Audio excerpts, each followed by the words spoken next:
El siguiente segmento tiene contenido o opinión. La entrevista en A Primera Hora. Analizamos los hechos del momento junto a sus protagonistas. 7:42 en la mañana. La Comisión de Régimen Económico de la Asamblea Nacional está tratando de apurar la presentación del informe para segundo debate del proyecto de ley urgente en materia económica que fue remitido por el Ejecutivo el pasado 18 de octubre. El domingo 17 de noviembre a las 23:59 vencerá el plazo para que la Asamblea se pronuncie respecto del contenido de este proyecto de ley. El trabajo en la comisión ha sido complejo. Personalmente he tenido la oportunidad de atestiguar el viernes, el sábado y ayer la jornada, y realmente hay algunos temas que no han logrado generar consenso en la parte tributaria, y además no hay acuerdo respecto de la posibilidad de proponer al Pleno de la Asamblea Nacional el archivo de los temas fiscales y monetarios que también están contenidos en este proyecto de ley. Vamos a enfocarnos en los siguientes minutos en el tema tributario que tanta preocupación ha generado, porque hay algunos sectores políticos que han cuestionado el contenido del proyecto en la parte tributaria, argumentando que camufladamente se pretende generar un nuevo impacto dentro de la economía del Ecuador. Recibimos en nuestra mesa de trabajo un especialista en la materia, el doctor René Sánchez. Él conoce de los temas tributarios, es abogado, jurista y además en su momento fue director general de rentas, cuando todavía no existía el SRI, sino la Delegación de Rentas, ¿verdad? Bienvenido, buenos días. Buenos días, gracias por la invitación. Gracias por la gentileza. A ver, ¿qué preocupaciones tiene usted sobre la parte tributaria del proyecto urgente del Ejecutivo? Bueno, principalmente que seguimos en lo mismo, que esta reforma es una más de las 36 que ya ha tenido la Ley de Régimen Tributario Interno en los últimos 12 años.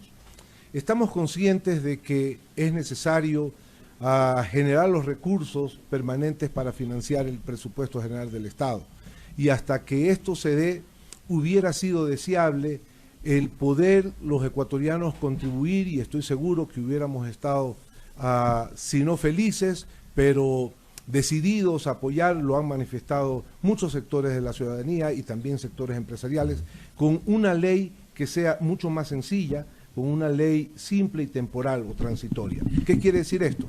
Que no era necesario plantear una reforma de cerca de 60 páginas en materia tributaria, reformando no solamente el Código Tributario, la ley de impuesto a la renta, la parte del IVA y todo lo demás, sino una reforma que sea coyuntural, que permita la misma generación de ingresos que se esperan, pero como algo transitorio, y no gravando a las ventas, sino gravando a la renta, no gravando prácticamente al ingreso, sino a la rentabilidad de los negocios. Me voy a explicar en esta parte.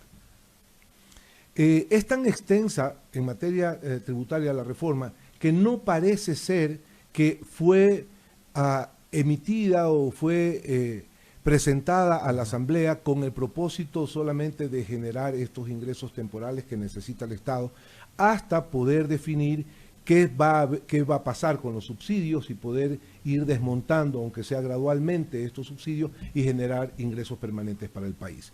Sino que se ha presentado tantas reformas que van a generar más incertidumbre.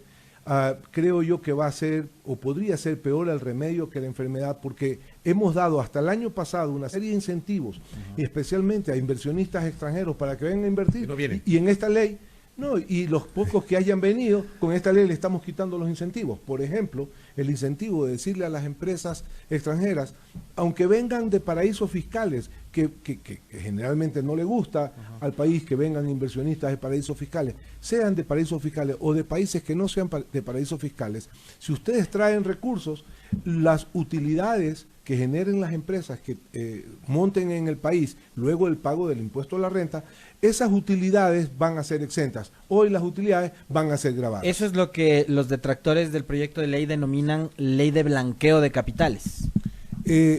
No. El tema del blanqueo de capitales, como mal se ha llamado, ¿Está mal llamado eso? Está mal llamado, porque es un tema que ha sido propiciado por la OCDE, que es la OCDE, es un organismo multilateral que lo que busca es la transparencia financiera internacional. Y todos los países que se han adherido, son más de 160 países que se han adherido a ese modelo de transparencia financiera, han tenido que cumplir 2 requisitos de acuerdo al modelo de este foro global que se llama, donde el Ecuador también se adhirió y se comprometió para el 2020 a recibir la información financiera internacional. La una es que la administración tributaria adapte sus sistemas informáticos, su software, su hardware, a poder recibir la información de la banca internacional. Y la segunda es que se implementen normas que permitan o facilitan ese cumplimiento voluntario de los contribuyentes. Y en todos los países, poniéndoles unas tasas de impuestos que van desde el 0 hasta el 8 y hasta el 10%, se ha permitido en Colombia, en Uruguay, Argentina, Brasil, México, Perú, Chile, etcétera, Uruguay y Ecuador más bien venía un poco a la saga, expedir esta ley permitiendo la oportunidad a los contribuyentes que tengan dineros en el exterior a que los declaren pagando una multa y que es un impuesto realmente, una tarifa de impuesto, y de esa manera ya quedan incorporados a la economía. De esa manera, aunque no traigan los dineros, quedan ya registrados en el patrimonio de los contribuyentes. ¿Y qué es lo que va a pasar? Si mañana, Dios no quiera, hay un impuesto al patrimonio, ya tiene la base de datos de esos recursos la administración tributaria. Si mañana hay un impuesto a la herencia, también esos valores van a ser incorporados.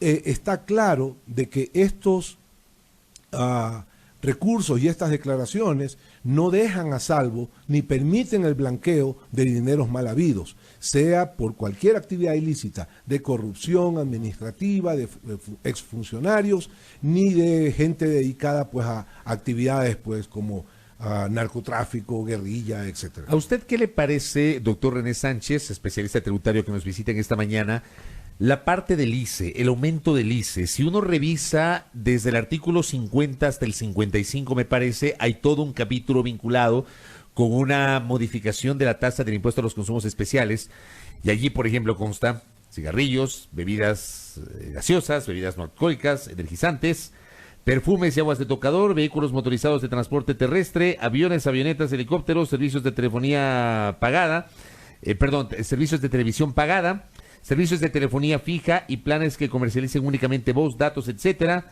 los servicios de telefonía móvil, el alcohol, la cerveza. Hay todo un capítulo allí de productos que consume el común de los ciudadanos y que va a tener, si se aprueba esto, que pagar más. ¿Cómo le ve usted? Así es, son bienes y servicios que, de acuerdo con la ley, son considerados como suntuarios, porque pero un plan celular no es suntuario, pues. Así es, pero el impuesto a los consumos especiales en la doctrina se conoce como un impuesto al lujo, es el luxury tax que se llama. Yeah. Pero aquí hemos interpretado mal el hecho de que este impuesto vaya a gravar a bienes y servicios que básicamente utiliza la gran mayoría de la población. O sea, es una desnaturalización del concepto doctrinario del impuesto a los consumos especiales. Exactamente, porque el consumo... O sea, si me graban una gaseosa o un servicio de telefonía móvil, porque ahora el celular no es que es un lujo, sino una necesidad, pues. Exactamente, siempre ha habido esa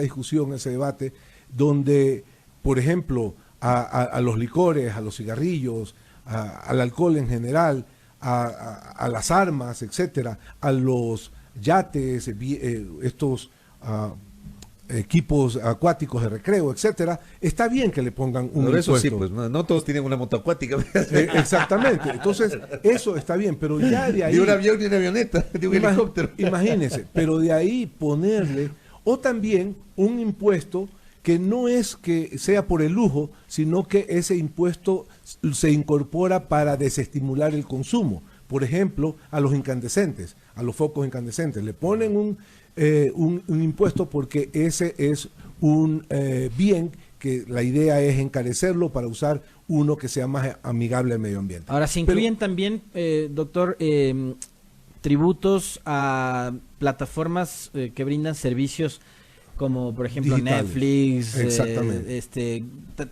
temas de movilidad también, Uber, Cabify? ¿Está bien eso? Digo... A ver, ¿Qué tan fácil va a ser obtener de ahí recursos? sí, sobre el tema del ICE, hay dos elementos que es importante diferenciar. Primero, aquella incorporación de nuevos servicios a los que van a estar grabados, como el pospago en lo que es la telefonía móvil, como son estos servicios digitales que antes no estaban grabados con el ICE y ahora van a estarlo. Ahí hay, en el tema de estos servicios digitales, va a haber un problema de alguna manera en la medida en que muchas veces el Uber o algunos otros son facturados desde el exterior. Entonces, desde el exterior le van a grabar un impuesto. Ahí hay un problema de territorialidad de la ley, porque una empresa, la casa matriz, como son digitales, puede estar en cualquier parte del mundo. Pues. La plataforma está en La el exterior, no plataforma está está acá. en el exterior, entonces del exterior le van a cobrar un ICE, ahí tienen en el reglamento. ¿Y esa plata cómo ingresa al Estado? Exactamente, en el reglamento tendrá que ser, haber alguna forma de autorretención para que el contribuyente o el que usa el servicio o pague al exterior y después regrese, o haya una retención a través del medio de pago o de la plataforma de pago, sea el banco que retenga el ICE, porque no creo que le pidan al contribuyente que pague la parte que le corresponde al servicio, al prestador del servicio, y la parte del impuesto tenga que ir al banco a pagarlo. Claro, entonces esa es una van a dificultad. convertir en un tema burocrático el pago de un servicio tan básico. Y tan básico, tan elemental, y que generalmente la estimación no creo que sea muy alta. Había oído una cifra que esto podría producir tal vez entre 8 y 10 millones de dólares. Ahora, ¿esto usted cree que pueda generar, por ejemplo, un desincentivo en el usuario? Es decir, yo no quiero pagar impuestos, entonces cancelo mi plan de Netflix. Pudiera ser que algunos piensen así, otros a lo mejor no lo hacen y siguen con el servicio, y lo que va a dificultar es el cumplimiento voluntario, y a lo mejor algunos no puedan cumplir con el pago del impuesto. O por ejemplo, en el caso de la telefonía móvil, pasarme de un plan Pospago pospago a prepago. un plan prepago. El problema es que el para evitar prepago pago. creo que es más caro, ¿no? Termina Exactamente. siendo más caro. Exactamente, ahí son temas de decisión, porque habrá que ver, y serán las empresas, la oferta y la demanda, lo que va a regular el nivel del consumo, como esto es un impuesto al consumo especial. Pero ese no es el único problema. El otro problema es que si ustedes revisan muchas de las tarifas, en muchos de los bienes y servicios grabados, las tarifas casi no se alteran, pero modifican la base imponible del impuesto, incrementando la base imponible del impuesto. Esto, cuando usted ve la ley, dice, bueno, la tarifa, y he oído comentaristas, analistas que dicen, no, la tarifa del ICE pues no ha subido mucho, etcétera, así que no hay mayor problema. Pero si se analiza a fondo el proyecto de ley, se está incrementando la base imponible. Me voy a explicar. La base imponible es el monto sobre el cual se aplica una tarifa para determinar el valor a pagar. Y de allí viene la tabla valor, en verdad. Si usted tiene una base imponible de 100, porque 100 es lo que cuesta el bien, y le aplica una tarifa A partir de 100. a los 100, si usted a los 100 le aplica una tarifa del 10%, el impuesto del ICE va a ser de 10, ¿ya? Pero si usted no modifica la tarifa y sigue siendo el 10%, pero sube la base imponible, y la base imponible ya no es de 100 sino de 120, al aplicarle los 10 de la tarifa ya el impuesto no va a ser de 10 sino de 12. Entonces, ¿cómo han incrementado en el proyecto de ley las personas que han redactado este proyecto? Se les ha ocurrido que al valor del bien se le aplique un margen de comercialización que antes era del 25%, ahora se le incrementan al 30%. Entonces, para establecer el valor sobre el cual aplicar la tarifa, ya no va a ser el precio ex fábrica más un 25%, sino el precio ex fábrica o ex aduana más un 30%. De esa manera suben la base imponible y le va a costar más. Oiga, tengo un comentario acá de un oyente, Verónica Chávez, que nos escribe y dice, el objetivo del ICE también se relaciona con políticas públicas de disminuir el consumo de bienes que son nocivos, por ejemplo, para la salud, como las bebidas azucaradas, o daños al ambiente como las fundas plásticas. Digamos, esto también está incorporado. Pero, y yo citaba al inicio de este diálogo, he tenido la oportunidad de seguir desde el viernes el trabajo de la Comisión de Régimen Económico de la Asamblea Nacional, y hay una parte de una declaración que hace el presidente de la Comisión, Daniel Mendoza, que señala que está claro que el proyecto tiene un afán recaudador. O sea, sí, puede haber una política pública. Creo yo que la política pública, y ese es un comentario personal, debe ser socializada además, porque hay temas culturales que deben ser cambiados, pero el proyecto a la larga lo que busca es recaudar dinero.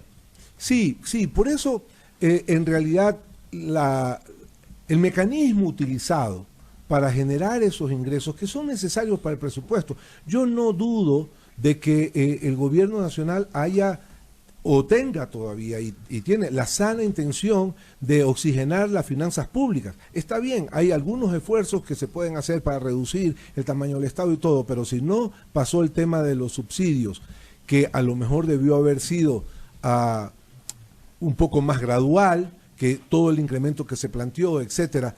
Pero, como digo, los ecuatorianos, y yo lo vengo percibiendo, he venido escuchando inclusive el sector producido, estamos de acuerdo en contribuir, pero no en la mecánica de reformar tanto, generando más inseguridad jurídica, más problemas. Como digo, puede salir peor el remedio que la enfermedad, generando más reformas tributarias que hacen que no seamos un país seguro para la inversión, dándole hace pocos meses unos incentivos que hoy se los quito, etcétera. De hecho hoy voceros de los gremios empresariales como Patricio Alarcón ya están manifestando sus inquietudes y sus disconformidades con respecto del contenido de la ley, ¿no? Vea cómo el gobierno había venido comentando, y el propio presidente de la República, muy consciente, decía de que era importante unos meses atrás, un par de años atrás, generar estabilidad tributaria y ya no tantas reformas tributarias. ¿Y qué se venía anunciando? Que el impuesto a la salida de divisas debería reducirse gradualmente. ¿Sabe lo que se plantea en el proyecto de ley sobre el impuesto a la salida de divisas? Bajarle la tarifa 2.5. del 5 al 2.5, ¿ya? En todo lo que es importación de materias primas, bienes de capital, insumos para la producción. Sí, se lo bajan al 2.5, pero le quitan el derecho al crédito tributario. En la práctica va a ser más caro que el 5% el pagar el 2.5 sin derecho a crédito tributario. Eso suena como un engaño, ¿me entiendes? Como una trampa. O sea, te bajo la tarifa, pero te quito el crédito tributario y a la larga te va a salir más caro. Es decir, se piensa que eso va a permitir una recaudación de 280 millones de dólares más. Es decir, va a ser 280 millones de dólares más caro para el sector productivo cuando había la conciencia de reducir la tarifa para mejorar los flujos de liquidez en el aparato productivo. Yo sinceramente no entiendo esa parte. Oiga, un par de cosas adicionales. Sí. La primera, ¿usted está de acuerdo con la eliminación del anticipo del impuesto a la renta? Sí, claro que sí, pero aquí... ¿Sabe por qué le hago esta pregunta? Porque en las sesiones, sobre todo del sábado, en la Comisión de Régimen Económico, hubo algunos sectores que decían, yo sí quiero seguir pagando el anticipo del impuesto a la renta, me conviene más pagar anticipadamente. O sea, como que no hay un criterio tan general respecto de respaldar la eliminación del anticipo, que, digo, depende, digamos, de la situación de la propia empresa. Hoy por hoy, vista el texto de la reforma legal, muchas empresas prefieren quedarse con el anticipo y no el cambio que le están haciendo en el ISD. Prefieren quedarse con el anticipo y no que les graben la distribución de los dividendos al exterior. Es que son muchos cambios. Necesitaríamos algunos programas para ir uno por uno. De tal manera que lo que se había planteado, porque yo también he escuchado un comentario muy sensato de la directora del Servicio de Rentas Internas, a la economista Andrade, que dijo, bueno, este proyecto de ley es perfectible. Este proyecto de ley se lo puede mejorar y estamos abiertos a escuchar y mejorar de alguna manera. Esa actitud parece razonable, es seria. Pero, ¿cómo mejorar? Por ejemplo, y ahí viene ya el tema no solamente de criticar de que si esto está mal o esto está bien, sino que cómo hubiera sido para generar los mismos ingresos sin tanto trauma tributario en la propia contabilidad, que es un trauma para los propios funcionarios, porque van a tener que estudiar esto y estaban estudiando hace pocos meses la última reforma y han venido estudiando 36 reformas tributarias y les cambian a cada rato. Entonces, nadie sale ganando con todo eso. Bastaba con por 3 años subir la tarifa del impuesto a la renta de las sociedades del 25 al 28%, y aquellas sociedades que tengan accionistas en paraíso fiscal que están pagando el 28%, del 28 al 30%. Y esto... ¿Con eso cuánto se hubiera recaudado? Un punto en sociedades de tarifa de impuesto a la renta representa más o menos 180, 200 millones. Ahí hubieran tenido los 600 millones. Sin tanto trauma tributario. Y solo por 3 años. Y afectando a la renta, el que más gana, más el paga. El que más gana, más paga. Que es lo lógico, ¿no? Que es lo lógico. Entonces, es un impuesto directo, no el impuesto que le están pidiendo, una contribución a las empresas por 3 años en base a lo que vendieron en el año 2018.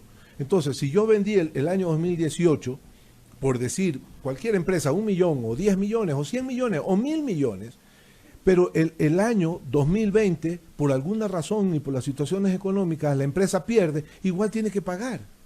Entonces hay que ver todos los cambios que van a incorporar, porque es que el impuesto no puede ser sobre el ingreso. Oiga, y lo último, ¿el IVA debía mantenerse en el 12%? ¿O usted estaba de acuerdo con un incremento o tal vez con una disminución del IVA? Yo el IVA por lo pronto... No lo toca. No lo toco. Es más, el tema es coyuntural. Tenemos un tema urgente de crisis, de financiamiento del presupuesto y de reducir el déficit fiscal. Y lo que hubiéramos hecho es, así como se planteó un decreto ejecutivo 883, con todos los cambios que debería hacerse, tiene que seguir el Estado insistiendo y logrando los consensos para ir reduciendo subsidios en el país. Y por otro lado, en materia tributaria, una norma transitoria, digamos, por 3 años, sobre un impuesto directo, como es el impuesto a la renta, donde el que más gana, más paga. Y punto, algo sencillo, que lo hubieran podido debatir hoy en un proyecto económico urgente de 220 páginas, ponen a correr a todo el mundo, los asambleístas. Yo no sé si van a alcanzar. La experiencia necesaria, muchos de ellos, para poder que no saben entender... no saben ni de técnica legislativa ni de procedimientos, como quedó demostrado ayer, ¿no? Sí. Ayer estaban discutiendo hasta del plazo que tienen para presentar el proyecto. Del plazo de si la comisión puede o no puede archivar, cuando eso es potestad del Pleno. Del Pleno de la Asamblea. Entonces, ¿qué es lo que parece ser? A lo mejor no es la intención, pero deja como entrever. Fue una estrategia de mandar un proyecto de ley así tan extenso para que que reforma entre por el 22 Ministerio de la para Ley. que entre por, o sea, ese tipo de cosas hay que ser y parecer. Vamos a ver qué pasa el domingo, ¿no? Porque el domingo vence el plazo. Doctor, le vamos a comprometer para que nos vuelva a visitar en algún momento. Obviamente, usted conoce de los temas tributarios y explicar un poquito cuál es la situación en torno a este tema. Muchas gracias. Quedamos Muy amable, pendientes. Gracias Muy por la gentil. invitación. El doctor René Sánchez, especialista en materia tributaria en nuestros micrófonos. 8:05 en la primera hora.